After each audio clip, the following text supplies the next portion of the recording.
Johnson's the starting goalkeeper.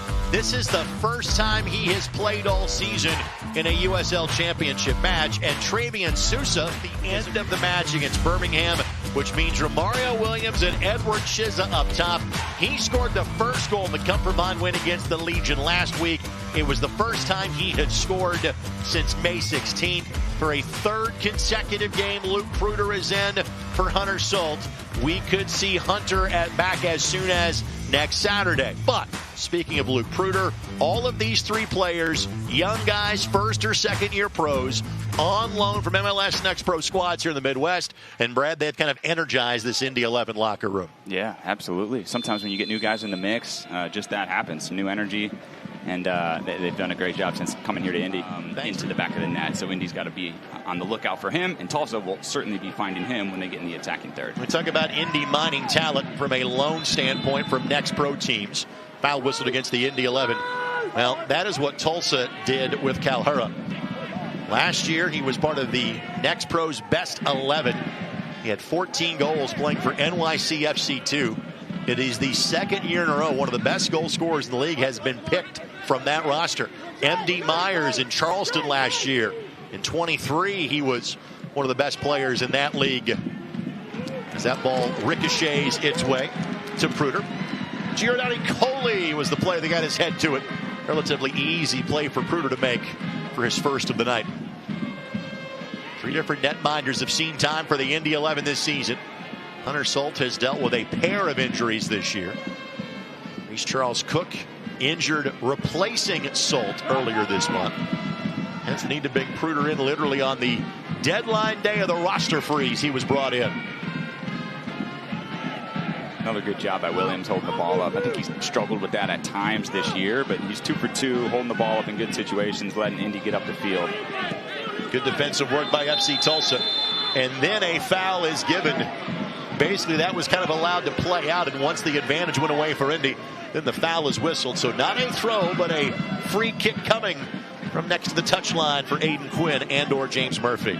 Yeah, great job by the referee to let that play out, see if Quinn could fight through that contact, but then ultimately the takedown, I think, was the final motion there. Speaking about referee, that is John Motto this evening.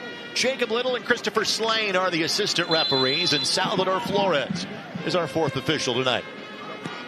Murphy sends it in. Ball gets through. Ball finds the back of the net. Goal for the Indy 11. And again, this is a goalkeeper that hasn't played that much for Tulsa. Goal for Indy, and it's a 1-0 lead in minute number 8. Time to cue the Smokin' Oktoberfest here in Indianapolis. Such a good ball by Murphy. That in-swinging ball rake is really hard to deal with. Not to mention, goalkeeper's got a little bit of sun. Sean always affable and professional with us, but frankly, he should be downright in a good mood, given the fact that Indy has a 1-goal lead on the best team in the Western Conference. We're getting Sean set. In fact, he is ready to go. Now let's get to the visitors at halftime. I mean, look, I don't think they're scared, right, to be down 1-0 on the road. They're top of the West for a reason. They know how to grind out results. He's working very hard, but he almost has a casualness to him. Right, it kind of reminds me a little bit of a Marco Franco in the past, right? Where it doesn't even look like he's working, but he's getting the job done. Almost making it look easy at times. Johnson blasts this one. Here's Elamedko. Played his college soccer at the University of Kentucky, did Khalil.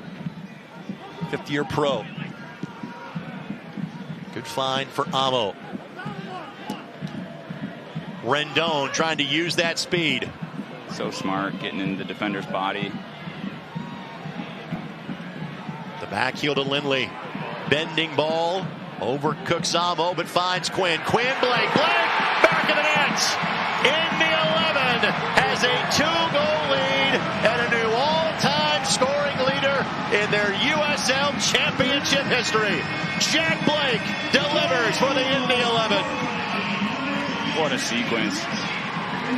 And the assist by Aodhan Quinn, his 59th of his career. Good for second best in the history of the championship. You see the ball over from Lindley. Aodhan Quinn finds Jack Blake, who tucks it away. It even started with a ball from Lindley into Rendon, excuse me, who lays it back off to Lindley. 6 o'clock Eastern time on the CBS Sports Network. Ball in. And Murphy will clear. Left-footed ball that Pruder had to get a hand to. That will be a corner. And again, Pruder has been able to watch a lot of things go by tonight. First clean sheet in an Indy 11 uniform.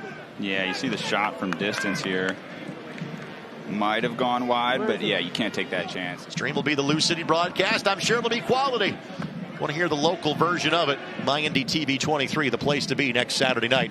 Goldthorp sends it in. Ofeimu gets a boot to it, and that will be yet another corner coming for FC Tulsa. That is corner number 8 that is on the way now for the visitors.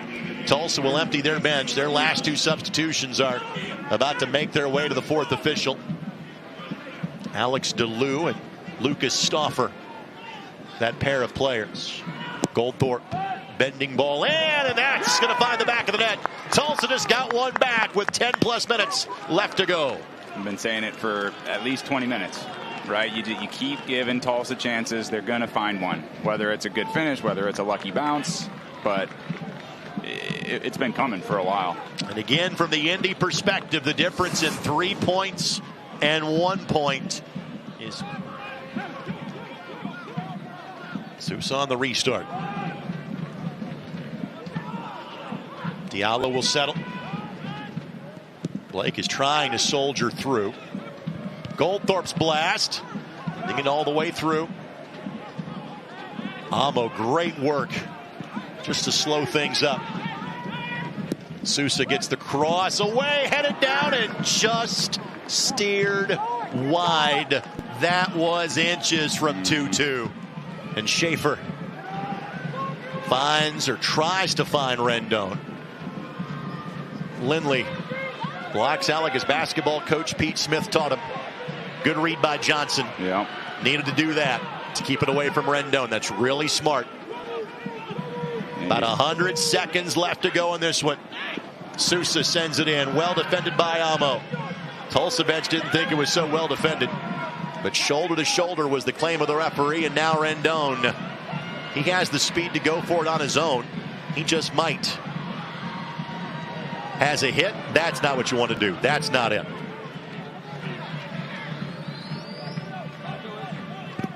Blasts away. No whistle just yet. We have a whistle now. And Indy 11 are back in the playoff picture with 4 matches left to go.